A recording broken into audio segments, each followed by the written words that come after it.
ইটভাটার জন্য আর নির্মাণ কাজের জন্য বালু তোলে, আর পাহাড় কাটে, আর কৃষির জমির উপরের ভাগ কেটে নিয়ে চলে যায়।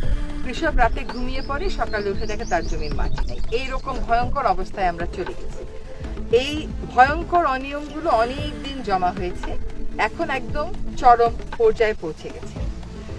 আমরা সেদিন 3 জন উপদেষ্টা, স্বরাষ্ট্র উপদেষ্টা, আমি এবং ভূমি উপদেষ্টা, আমরা একসাথে 64 জেলার ডিসির সাথে বসেছিলাম, এসপির সাথে বসেছিলাম, শুধুমাত্র বালু উত্তোলনের তাকে নিয়ন্ত্রণে আনবার জন্য।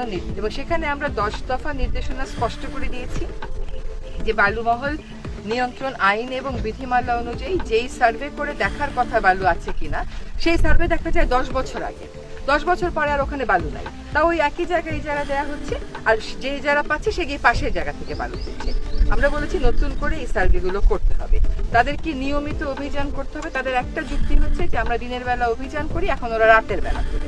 এখন অপরাধ যদি রাতের বেলা হয়, আমি প্রশাসককে বলতে পারবো আমি রাতের বেলা করে বলে আমি ওটা দেখতে পাচ্ছি না, এটা কিন্তু আপনি আছেন, আপনি শুনে যান।